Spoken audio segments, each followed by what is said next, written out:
dañu dëkk fii ci dëkk bi dëkk boo xamante ni boobaak léegi war na def siècle ak lu topp parce que 1902 ak léegi fi nga xamante ni dëkk bu yàgg la boo xoolee dëkk bi ci kër Simbiri spécifique si kër dëkk bi dem na 2000 hectares habitants yi fi dëkk juillet bii di passé ñu ngi ci 2500 et quelques tey boo xoolee dëkk bi recensement bi dem na ci 4000 et poussières ñoom nga xam ne ñu ngi dëkk ci biir dëkk bi. maintenant nag li nga xamante ni nag moom moo ñu metti ba tax ñu bëgg a wax ak suñuy kilifa bëgg a alerter ndax dëkk la boo xam ne dëkku jàmm la du dëkku fitna yàlla dogal suñuy mbokk pulaar yi ñoo ñu fi bokk dalal ñu bokk fi dëkk ba léegi mu yàgg. nit nag bu jógee fee ànd benn titre boo xam ne 1672 la ne moom moo fi moom benn 1 hectare 16672 monsieur il s'appelle monsieur Ibrahima Fall 16672 la ñu andi comme benn titre ne moom moo ko moom.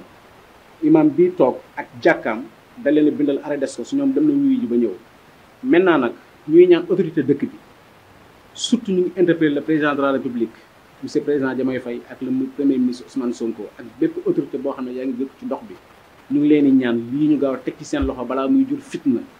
ñu ngi ciy oo tamit kilifa diine yi la xalifa général des Tidianes la xalifa général des Mourides ak bépp autorité ba ci seen église bi ñu ngi leen leen arrêté di leen ñaan di leen wax ne ñun ñi nga xam ne ñoo bokk dëkk fii boobaak léegi mu yàgg nit jógee fee ànd benn titre bëgg ñoo déjjati ci Mali foro te ñu nekk fi ak suñuy njaboot duñ ko nangu dañuy ñaan nag autorités yi luñ ci mën a dimbali nañu dimbali balaa muy jur fitna.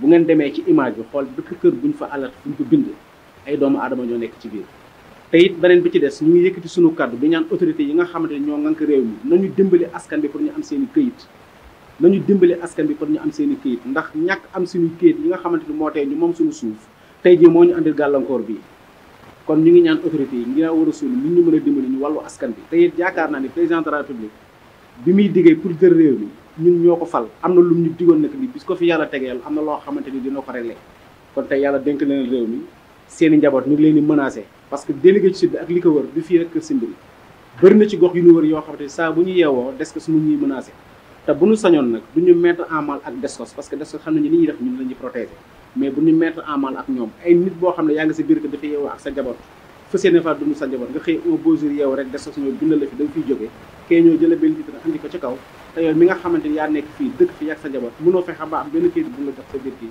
loolu moom metti askan bi loolu moom metti dëkkandoo yi ba tax na ñu daje woon tey waxtaan ak yéen ñaan kilifa diine yi ñaan kilifa yi nga xam ne ñoo ngànk réew mi ñu dimbale askan bi bañ a seetaan ci fitna yi nga xam ne ñu ngi koy teg suñu askan ndax jàpp naa ni autorité yii fi nekk seen objectif nekkul fekk ay nit toog seen biir ko ñu bëgg leen a toroxal kon ñu ngi ñaan ngeen dimbali ci li ngeen mën a dimbali ngeen dimbali askan bi bañ leen a teg fitna bañ leen a toroxal ndax loolu moo tax ngeen ñu teg leen fi.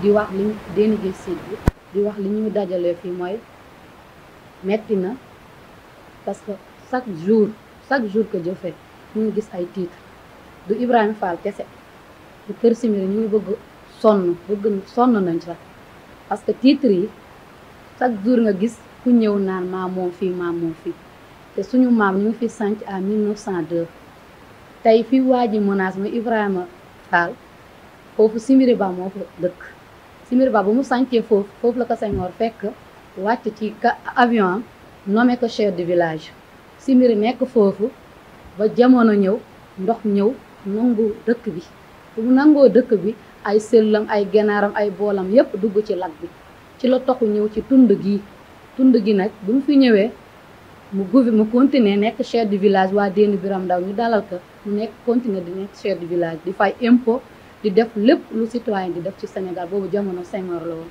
bi loolu amee nag Simbiri génn àddina village bi doomam bu tudd Abdoul Ba jël ko 40 ans mu gouverner ko 40 ans ba 2021 mu génn àddina bu mu génnee àddina Payero ñëw remplacer ko 2021 ba 2022 mu génn àddina te yàlla dogal doomi Simbiri mooy Aliou Simbiri ñu jox ko village bi ñu ko joxee village bi menaces yi bari nañ ci village bi dañoo bëgg suuf si foncier bii ñu wax ci te ñu ngi lancé appel monsieur le président de la république monsieur Bassirou Diomaye Faye pour mu jàppale ñu di lancé appel encore monsieur Ousmane Sonko premier ministre parce que soo gisee man ma bokk ci Pastef pour régler sama situation dëkk parce que situation dëkk bi dafa metti man musuma politique te duma politique soo gisee nag ma bokk ci politique Pastef bi pour jub jubal jubbanti te sama dëkk mu ngi jooy sama dëkk metti na te nag pour ñu am kayit sax ñun ñi dëkk ci dëkk bi problème la léegi keneen jóge fee indi titre foncier 2014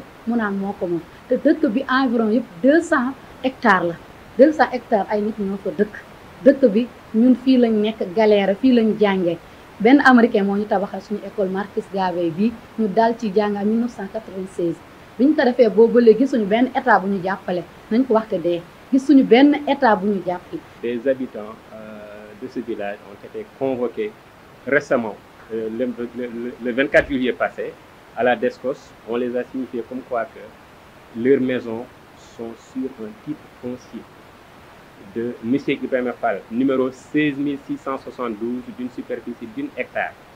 Donc une cinquantaine de familles est menacée, parce que la DSCOS a déjà inscrit des arrêts sur toutes ces maisons-là. Et ce qui nous préoccupe dans tout ça, ce quartier-là est le plus vieux quartier du village. Un village qui existe depuis 1902.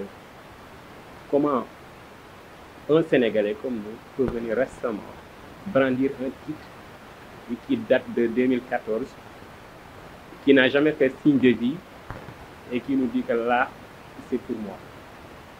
Cette injustice vraiment nous préoccupe. Et il n'en est pas le seul. Il y a encore d'autres personnes qui viennent à tout moment brandir des titres, nous dire que tel site ou tel site m'appartient. Nous interpellons les autorités, en l'occurrence le président de la République, M. Bassirou Diomaye Faye, à faire la lumière sur le foncier du 1975R, le Bertin. Parce qu'il y a beaucoup de titres qui ont été attribués injustement. Il y a des familles qui sont sur le Bertin. À Dénigué Sud, les populations sont inquiètes. À Mbey, pareil. Ouembam, sur tous les villages qui sont sur le 1975. Nous voulons que la lumière soit faite, que ces titres-là soient retirés, au moins pour qu'on puisse vraiment souffler.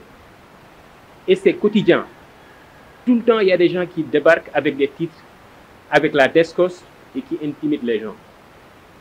Parce qu'ils menaçaient peut-être nos champs, ça allait être peut-être un peu compréhensible, mais des maisons, des mosquées, c'est incompréhensible.